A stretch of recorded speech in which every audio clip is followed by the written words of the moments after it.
Bueno, yo soy Ángel Santos, algunos de me conocéis, igual no me habéis puesto cara hasta ahora. Y ya sabéis que soy abogado y aquí a mi lado tengo a Nuria Bello, ¿vale? Buenos días a todos. Que es la directora del Departamento Laboral. A ver, el motivo de la webinar de hoy es aclarar un poco todas las dudas, inquietudes y desasosiegos que hay a raíz de las medidas del gobierno decretadas en el estado de alarma, con el cierre de locales, bajadas de actividad, etcétera, etcétera. Bueno, como ya sabéis, todo esto viene de la pandemia del famoso COVID-19, que a raíz de la proliferación de los casos, ¿vale? Pues no ha quedado más remedio que, digamos, limitar el movimiento de la gente para que, bueno, pues el número de fallecidos no pase como en Italia. Entonces, esto pues, ha tenido su impacto en el ámbito de las relaciones laborales a través de muchos paros productivos en las empresas directamente afectadas, como son todo el comercio en general, y en las que han tenido una afectación indirecta derivado a que esos clientes les han dejado de comprar de un día para otro. Entonces, el motivo de esta charla es un poco aclarar y explicaros las medidas que se han tomado desde que empezó todo hace ya un par de semanas hasta el día de ayer que salió el Real Decreto Ley 8/2020, que es el que contiene un poco las medidas, digamos, que van a ayudar o que se pretende que van a ayudar más a superar esta crisis. Entonces, si recapitulamos, la primera medida que sacó el gobierno, ¿vale? Fue la contenida a nivel, estamos hablando siempre a nivel de las relaciones laborales y de seguridad social.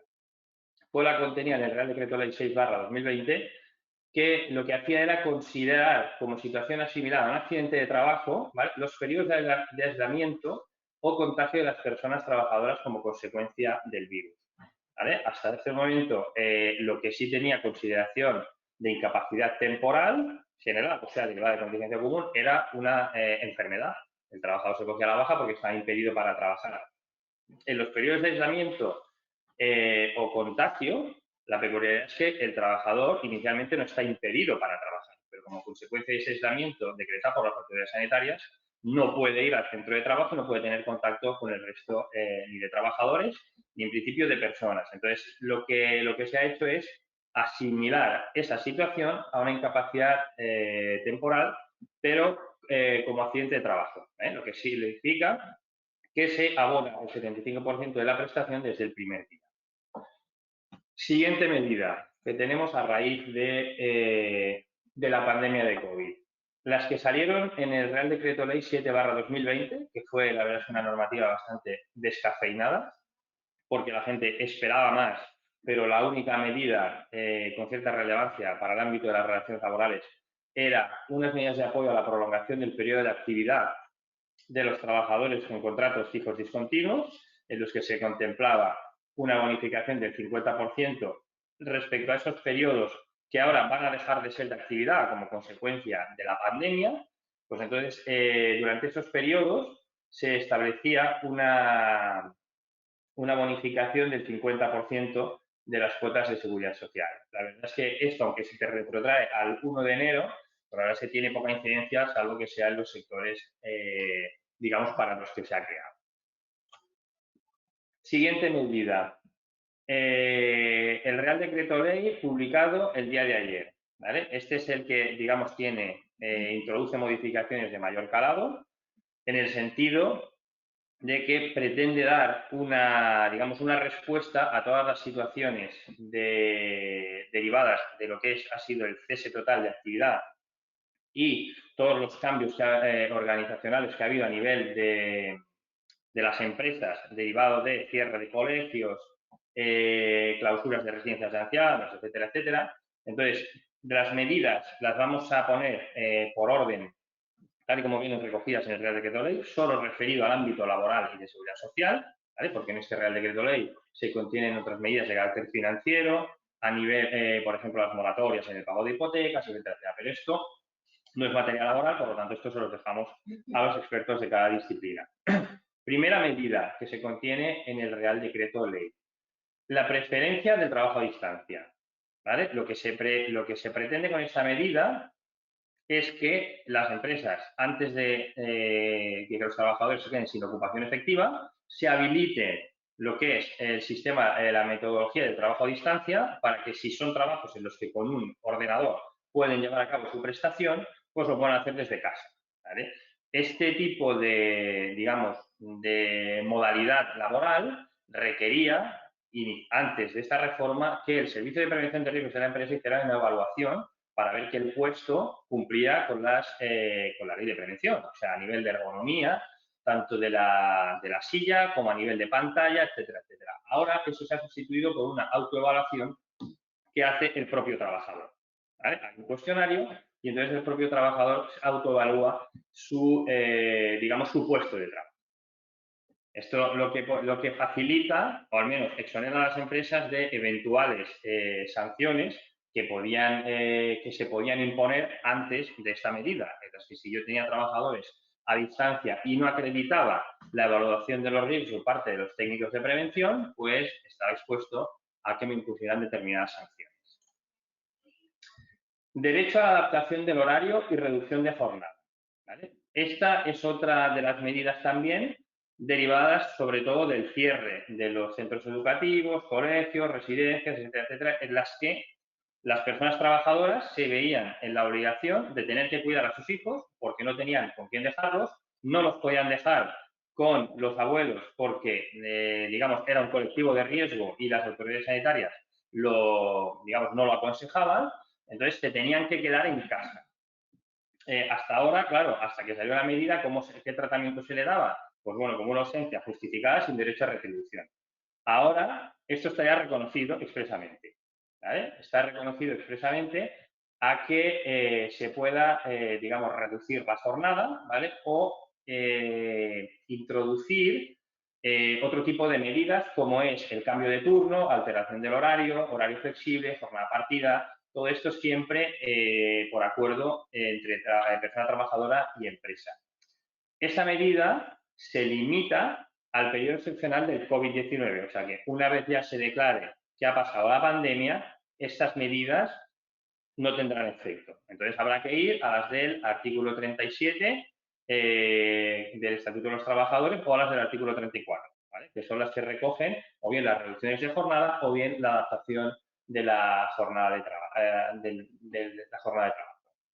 Se contempla también una reducción de jornada de hasta el 100%. O sea, que esto lo que significa es que el trabajador deja de prestar servicios, reduce su jornada al 100% y solo tiene que decir a la empresa que a partir de tal, con 24 horas, que a partir de tal día no va a ir a trabajar debido a estas circunstancias.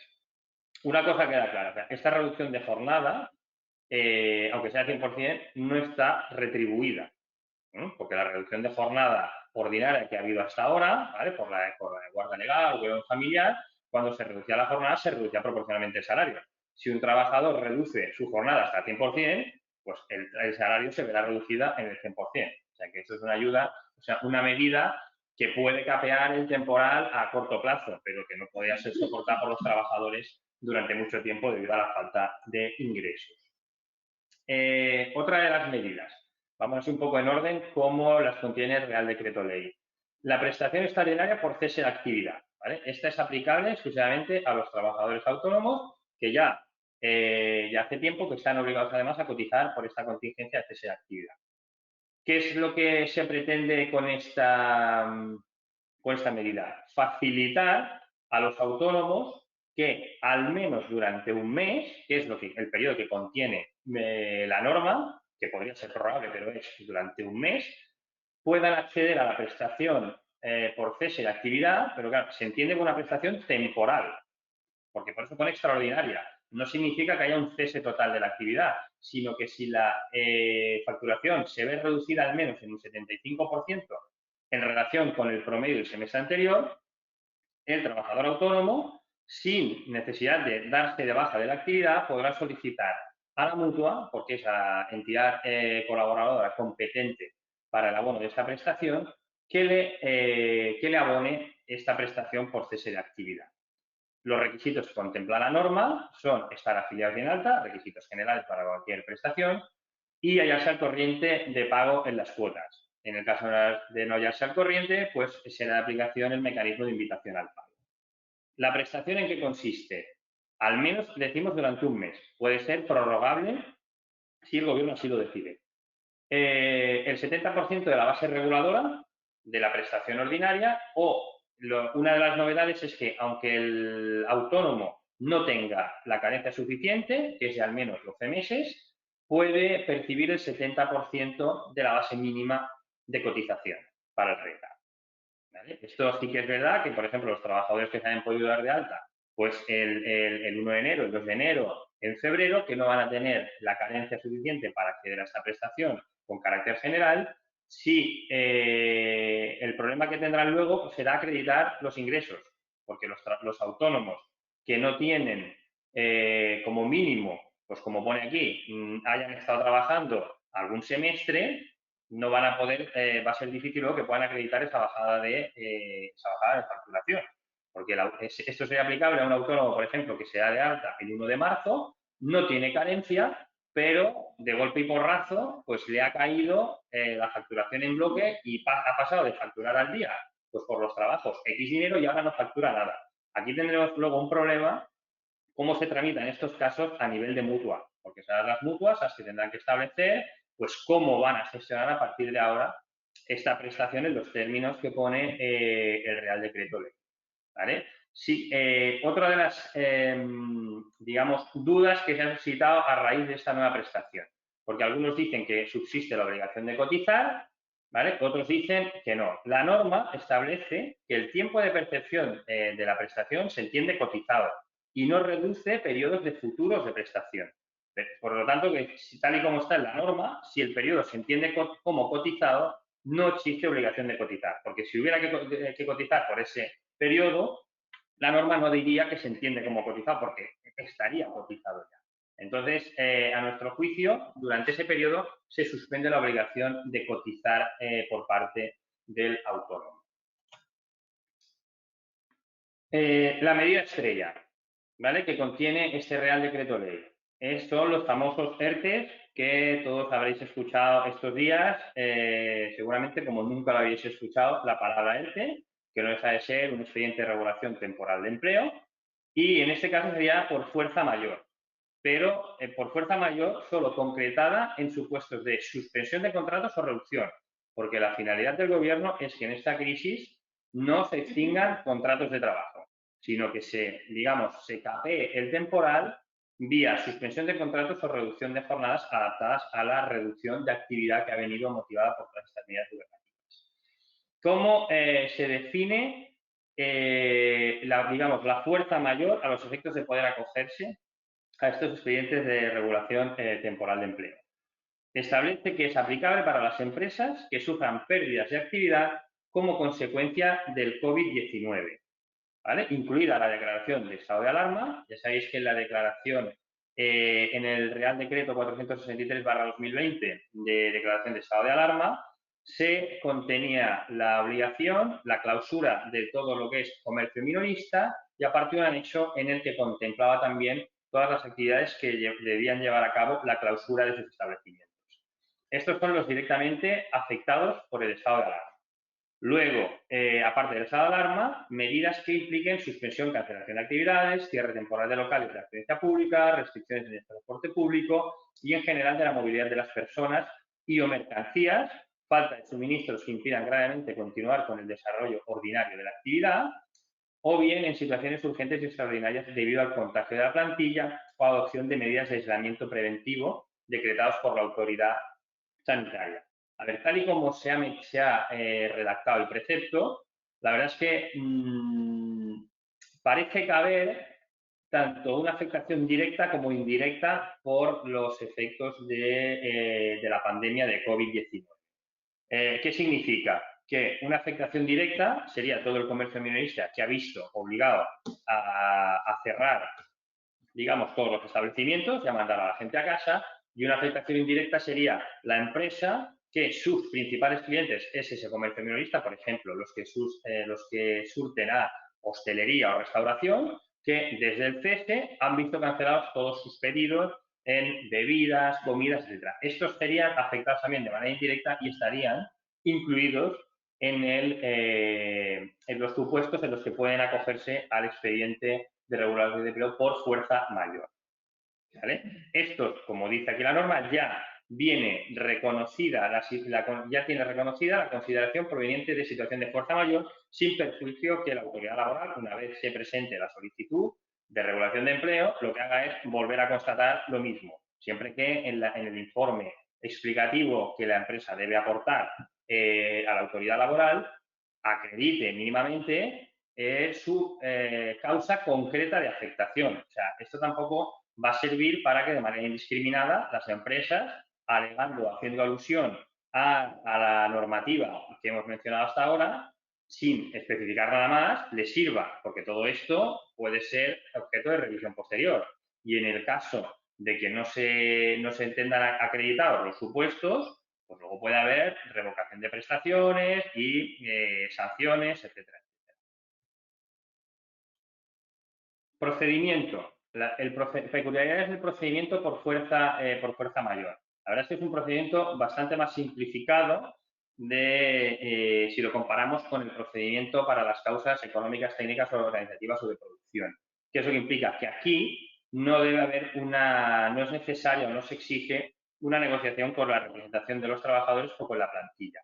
El procedimiento se inicia con una solicitud de la empresa a la autoridad laboral, acompañada del informe relativo a la vinculación de la pérdida de actividad como consecuencia del COVID-19 y, en su caso, de la documentación acreditativa que se considere oportuna. Por ejemplo, correos electrónicos con cancelación de pedidos, cualquier tipo de comunicación que la clientela nos haya comunicado y eso nos provoca pues o la paralización de la actividad o una reducción considerable en el volumen de nuestra actividad. De la solicitud, ¿vale? Se tiene que comunicar también, ¿vale? La intención que tiene la empresa de acogerte a los representantes, si los hay, con copia del informe de las causas y, si no, a las personas trabajadoras individualmente, entregarles una comunicación, ¿vale? Ahora aclararemos cómo debe llevarse a cabo esa comunicación atendiendo a las circunstancias excepcionales que nos encontramos, pero se exige que se comunique. ¿Por qué se exige que se comunique? Pues, hombre, porque los trabajadores al menos tienen el derecho de saber que la empresa va a adoptar determinadas medidas que van a tener incidencia en su relación laboral y que las cosas no se hagan a espaldas de los trabajadores. Respecto a la comunicación, debido a las restricciones de movilidad que hay impuestas y debido a que muchos trabajadores ya están en sus domicilios, pues esa comunicación serviría a acreditarla a la autoridad laboral, bien a través de un correo electrónico en el que el trabajador conteste a la empresa que ha recibido la comunicación, ¿vale?, por la que la empresa va a instar un expediente de regulación, bien a través de un pantallazo de WhatsApp en las que el trabajador se da por enterado y tiene conocimiento de esas medidas, o cualquier otro medio, digamos, de prueba admitido en derecho que realmente acredite que el trabajador es consciente que la empresa le ha comunicado qué va a hacer, porque además no se necesita ni el beneplácito del trabajador ni está condicionada la aceptación por parte del trabajador, que esto es una mera comunicación informativa, tiene carácter meramente informativo. Peculiaridades con la, digamos, a raíz de la reforma del procedimiento. La resolución por la autoridad laboral en el plazo de 5 días y se limitará a constatar la causa de fuerza mayor. Aquí no se entra en el fondo si es proporcionada o no es proporcionada, ¿vale? Aquí lo único que hace la autoridad laboral es constatar la existencia de esa fuerza mayor, que si realmente se acredita en el informe explicativo que tiene relación directa con el COVID-19, pues la autoridad laboral lo que hará es constatar esa fuerza mayor sin entrar en más detalle. Otra cosa es cómo nos vamos a encontrar si realmente ese plazo, debido a la aluvión de solicitudes que va a haber y que está habiendo ya, si ese plazo se va a poder cumplir o no, o qué mecanismos van a articular internamente la Administración para poder dar salida a esa aluvión de solicitudes. Otra cuestión importante. Efectos que tiene las solicitudes que yo pido, bien de suspensión o reducción de jornada.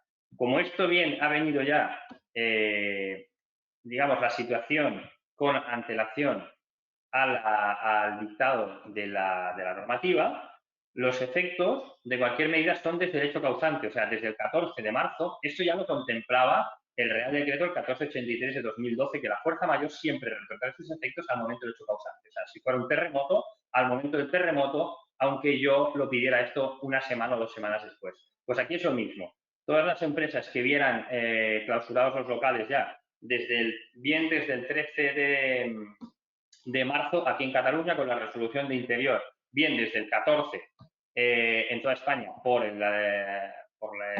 haberse decretado el estado de alarma, los efectos, aunque yo lo presente dentro de un mes o dentro de una semana, se retrotraerán al día 14 o al día 13 de marzo. ¿Vale? Y después, una vez instruido y tenga la resolución, la decisión final se comunicará a los trabajadores afectados. Aspecto que no contempla o que, digamos, se ha dejado en el tintero digamos, este Real Decreto Ley respecto a luego el funcionamiento que va a tener ese expediente de regulación temporal, ¿vale? Como es un expediente de regulación temporal en la que hay en juego prestaciones por desempleo y que es una medida que debe ser flexible precisamente para adaptarse a esas circunstancias de la actividad o de producción, nosotros entendemos que es de aplicación en los mismos sistemas que había ya cuando, digamos, no sé si recordáis, cuando empezó la crisis ya a partir del año 2008, todas aquellas obligaciones que había a nivel de comunicar los periodos de actividad al Servicio Público de Empleo, ¿vale? Una vez a mes vencido y entonces en función de los periodos de actividad o no, el Servicio Público de Empleo abonaba esas prestaciones. Entendemos que esto es perfectamente aplicable a los expedientes que se presenten ya bajo este Real Decreto Ley, con independencia de la actividad del procedimiento, porque es que si no, en el caso de no haber un control por parte del Servicio Público de Empleo, pues claro, podría ser un nicho de fraude considerable. Además, el funcionamiento, como digo, tiene que ser muy flexible. Si una empresa tiene trabajo una semana, entonces lo que tiene que hacer es llamar a esos trabajadores para que presten servicio esa semana. Si acabada esa semana se han acabado los pedidos, lo que tiene que hacer es mandarlos a casa, ¿vale? Y entonces, cuando se comuniquen los periodos de actividad mensual, pues los trabajadores percibirán salario, lo que es salario de la empresa durante esa semana y en las restantes semanas las percibirán vía prestaciones por desempleo, ¿vale? Entendemos que esto funcionará igual que ha venido funcionando siempre los expedientes temporales de suspensión o reducción. Lo que aquí sí que es verdad que no tenemos claro todavía es si se va a obligar, como se hacía o se había venido haciendo hasta ahora, la de fijar los calendarios de actividad antes de la aplicación de la medida. Anteriormente, lo que había que hacer, la empresa tenía que comunicar con carácter previo los calendarios de aplicación, bien de los días de trabajo o suspensión o los días de reducción de jornada en un porcentaje o en otro, tenía que comunicarlo con carácter previo para que la Inspección de Trabajo pudiera comprobar realmente que el día que yo comunico como suspensión no hay nadie trabajando o el día que comunico que hay trabajo está la gente trabajando. Eso de momento ahora no tenemos claro si se va a exigir o no. Por el momento, en principio no, atendiendo a las circunstancias excepcionales que estamos viviendo. ¿Vale? Porque además también es verdad que va a resultar muy difícil saber a corto plazo cómo va a evolucionar la actividad en todos los sectores, porque estamos a expensas de que hay noticias de que igual el estado de alarma se prolonga hasta final de Semana Santa para precisamente reducir los millones de desplazamientos que hay en este periodo vacacional. Entonces, claro, si se prolongan los efectos del estado de alarma y no se incluye alguna cláusula que permita la apertura de los establecimientos, pues imaginaos ya digamos, la incertidumbre que pueda haber en todos los sectores bien vinculados a comercio, bien indirectos, que prestan servicios para este sector. Entonces, entendemos que los calendarios de aplicación inicialmente no son necesarios. Por lo tanto, con la solicitud y una vez tenga yo ya la reducción, puedo ya, digamos, aplicar y comunicar esa decisión a los afectados. Sí que es verdad que la empresa debe llevar un control para los periodos de actividad que deben trasladar a los asesores para que ellos a su vez lo comuniquen al Servicio Público de Empleo. Porque que estemos en una situación excepcional no significa que la Inspección de Trabajo no tenga las competencias para poder controlar, ¿vale? Para poder controlar que se está realmente con los contratos suspendidos o no, o que se diga una cosa y que luego realmente se esté trabajando. Siguiente medida, que afecta a los expedientes de regulación por causas económicas, técnicas, organizativas o de producción. Son, digamos, los expedientes de regulación por excelencia, los que se han venido siempre presentando cuando han acontecido pues, crisis económicas, como la que se hizo en 2008, etcétera, etcétera, ¿vale? Son los más tradicionales, los causas económicas, cuando hay pérdidas actuales o previstas, disminución del nivel de ingresos, las técnicas, cuando hay cambios técnicos, las organizativas o las de producción que inciden en los bienes o servicios que se pretenden colocar. Un aspecto que se me ha pasado antes respecto a los de fuerza mayor.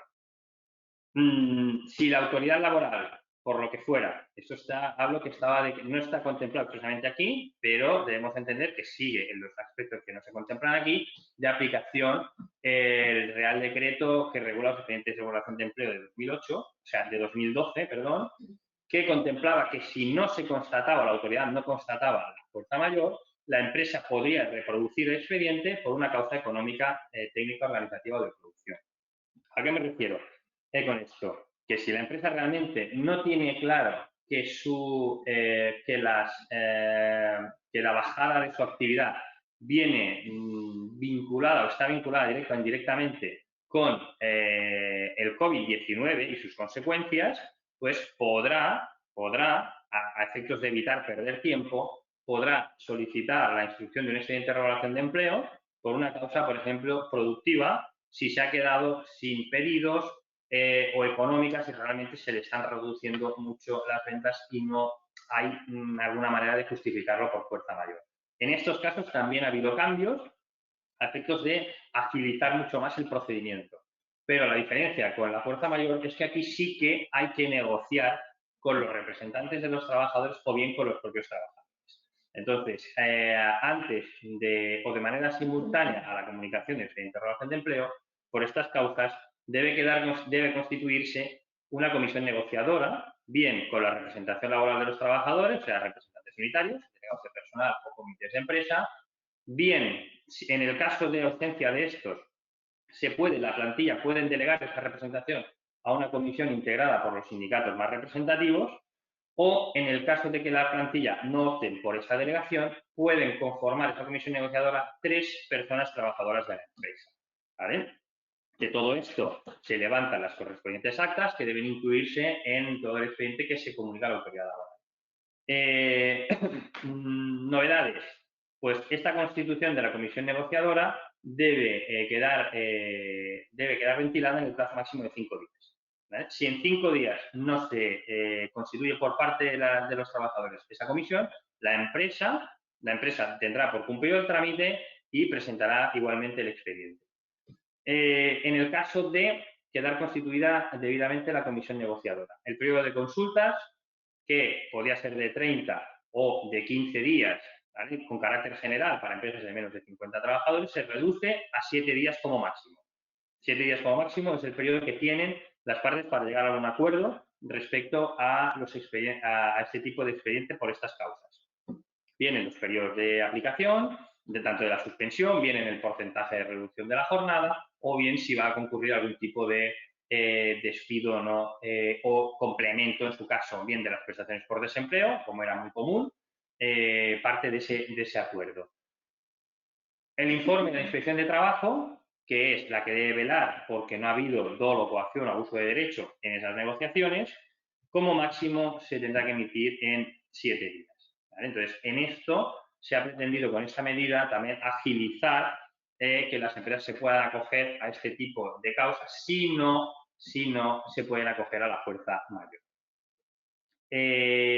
Otra novedad importante que contiene este Real Decreto Ley. La exoneración de la cotización durante el periodo de suspensión o reducción de jornada. ¿Qué significa? Que cuando yo comunique el expediente por fuerza mayor, el periodo que estén los contratos suspendidos o con la jornada reducida, la empresa quedará exonerada de cotizar, pero con el alcance que vemos aquí. Si son menos de 50 trabajadores, a fecha 29 de febrero, la empresa quedará exonerada de cotizar el 100% de las cuotas empresariales y conceptos de recaudación conjunta. Eso significa todo, incluidas las de accidente de trabajo. Si la empresa tiene más de 50 trabajadores a fecha 29 de febrero, deberá la cotización se exonera en un 75%. Significa que deben cotizar el 25% de la base de cotización de cada empleado en la situación de suspensión o reducción. Otra de las novedades es que este periodo de exoneración de cotizaciones, o sea, lo que podría ser como una laguna de cotización en la carrera laboral de los afectados, tendrá la consideración de periodo cotizado como si hubieran cotizado por ellos. O sea, que no van a sufrir los trabajadores afectos a este tipo de medidas, aunque estuvieran 2 o 3 meses, luego no van a tener ninguna laguna de cotización a efectos de futuras prestaciones.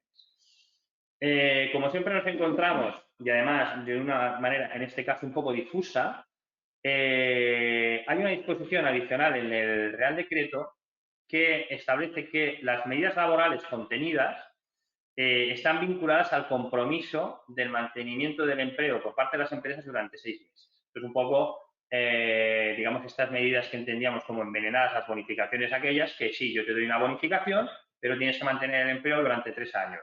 En el caso de que no lo mantengas, tendrás que devolver. Aquí tenemos que la empresa que se acoge a un expediente de regulación temporal de empleo por fuerza mayor debe, al menos desde que se aplican las medidas, mantener el empleo durante 6 meses. Eso significa que si en 6 meses no mantengo ese nivel de empleo, pues claro, esa exoneración queda sin efecto y la tesorería me podrá reclamar las cuotas que he dejado de ingresar. Pues siempre pues hay veces alguna sorpresa desagradable en todo este tipo de medidas de ayuda. Respecto ya a lo que son ya más los trabajadores. Las novedades en materia de desempleo.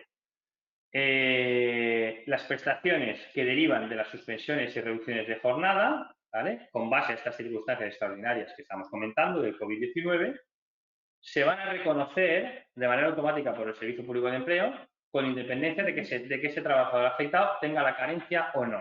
La carencia es que para el desempleo con carácter general, 12 meses cotizados da derecho a 4 meses de desempleo, ¿vale? En días, ¿vale? Las prestaciones por la ley están en días, pero para que entendáis son 12 meses de cotización, 4 meses de prestación. En este caso, un trabajador que tuviera cotizado 6 meses también tendrá derecho a la prestación por desempleo durante el periodo de aplicación del expediente de regulación. Estas prestaciones que se reconozcan y se abonen durante este periodo no computarán a efectos de consumir los periodos máximos o las bolsas de desempleo que tuviera cada trabajador, ¿vale? Luego, respecto a los fijos discontinuos, ¿vale? Y que en los periodos de inactividad podrán solicitar esa prestación por ahora haberse quedado sin actividad, podrán solicitar esa prórroga de la prestación hasta en 90 días, o sea, hasta 3 meses más. Se contempla también la prórroga del subsidio por desempleo y declaración de rentas anual. ¿Esto qué es lo que significa? Que esta prórroga que deberían hacer los beneficiarios del subsidio por desempleo en todas sus modalidades, que debían solicitar la prórroga o acudir a la oficina de empleo, como a efectos de justificar la declaración anual de rentas, esto queda suspendido y automáticamente se prorrogarán esos subsidios y el requisito de acreditar la declaración de rentas no se va a sancionar aunque se presente mucho más tarde atendiendo a las circunstancias actuales. Ya digo que estas medidas son más de carácter, digamos, personal para empleados que no tiene tanta relevancia para las empresas, pero ayudan bastante a tener las plantillas más o menos conformes, porque si yo los mando al desempleo, un trabajador que tiene 8 meses conmigo y no tiene carencia suficiente, pues bueno, al menos le van a reconocer durante ese periodo la prestación por desempleo conforme a efectos de lo que es la prestación. El cálculo será igual, es el promedio de las bases de cotización de los 180 últimos días, los 6 meses, ¿vale? Como sabéis, esa base reguladora se le aplica el porcentaje del 70% los 180 primeros días y el 50% a partir del día 181, con los límites del IPREM. La gran mayoría de trabajadores que no tengan hijos a cargo, menores de 26, percibirán la prestación topada que ronda unos 1.000 euros brutos al mes. Sí que es verdad que lo van a notar, sobre todo el que esté con el contrato suspendido un mes y venga de tener retribuciones de 3, 4.000 o 2.000, sí que lo notarán, pero hay que ser conscientes de que estamos ante una situación extraordinaria. ¿Vale? Digamos, para acabar, hay que tener claro que todas estas medidas referentes a los seres, exoneraciones de cuotas y desempleo mantienen su vigencia durante la situación del COVID-19.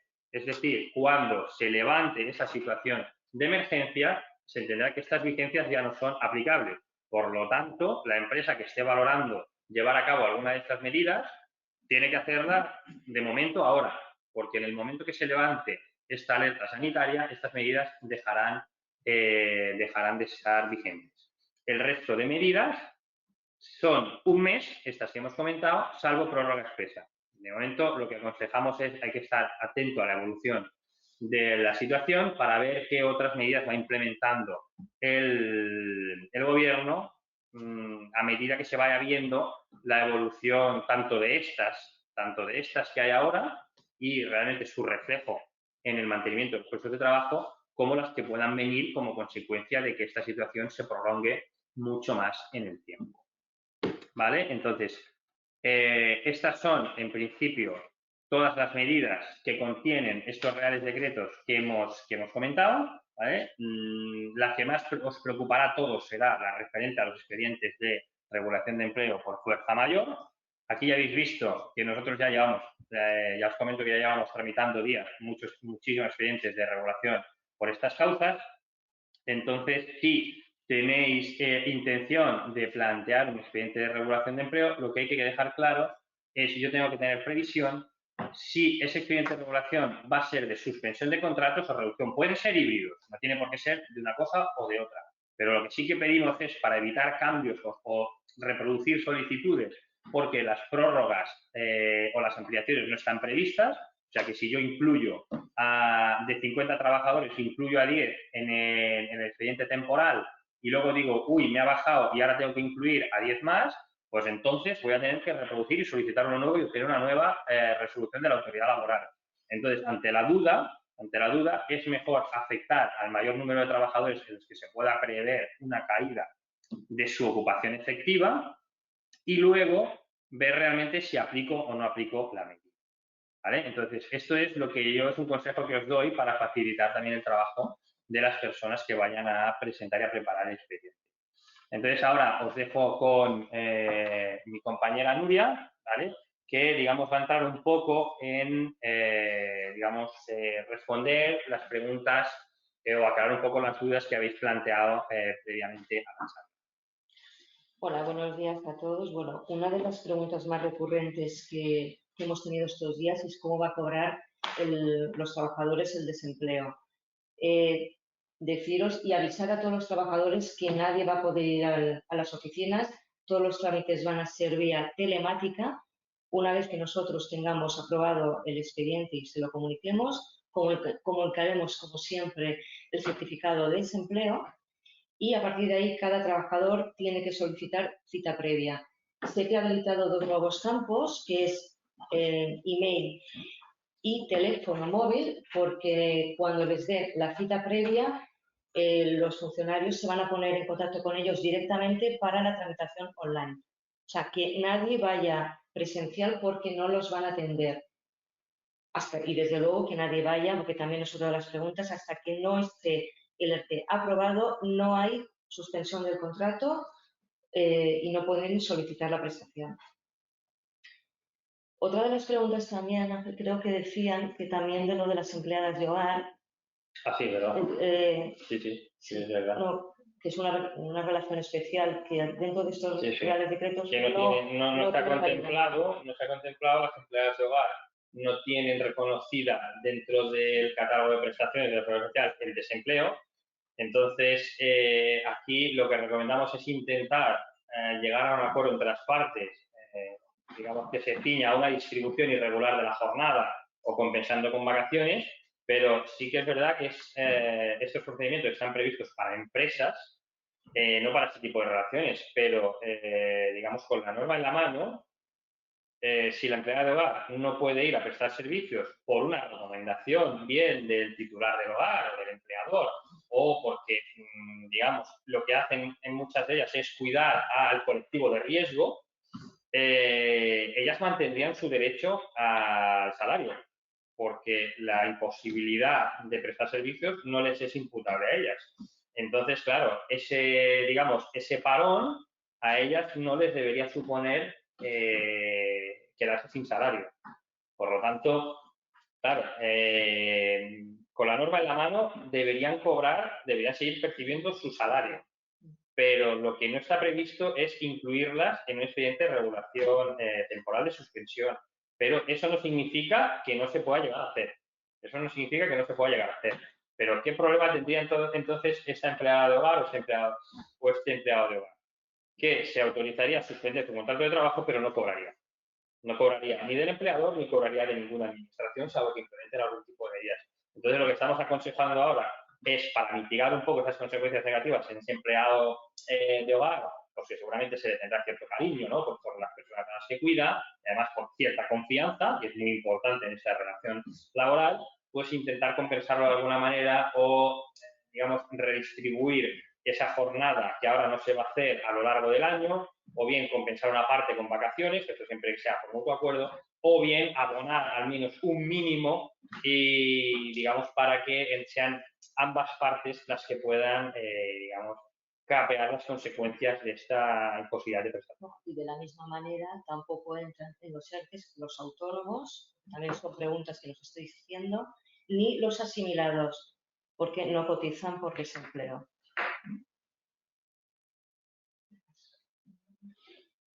¿Nada más? ¿Hay alguna pregunta más? No. Sí. Sí, que va a intervenir ahora Fernando, el socio director.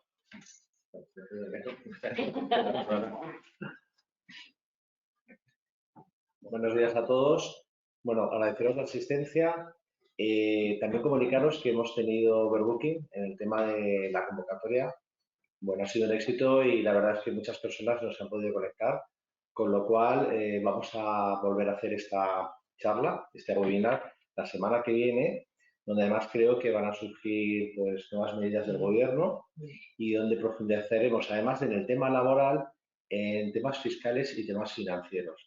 Con lo cual os emplazo a los que queréis repetir esta charla o que os apuntéis a la nueva webinar, que nos hagáis más preguntas, si alguna duda nos ha quedado resuelta y que también, si queréis, podéis difundir entre vuestras amistades, compañeros, familiares, la convocatoria para que se apunten la semana que viene, que ya a su vez intentaremos ampliar el aforo. Gracias por vuestra asistencia. También deciros que toda esta sesión ha sido grabada, con la cual os la remitiremos y el PowerPoint que tanto Nuria como Ángel han hecho también está a vuestra disposición. Agradecer también el trabajo que han hecho y la sesión a Ángel y a Nuria y, bueno, deciros que están a vuestra disposición. Muchísimas gracias.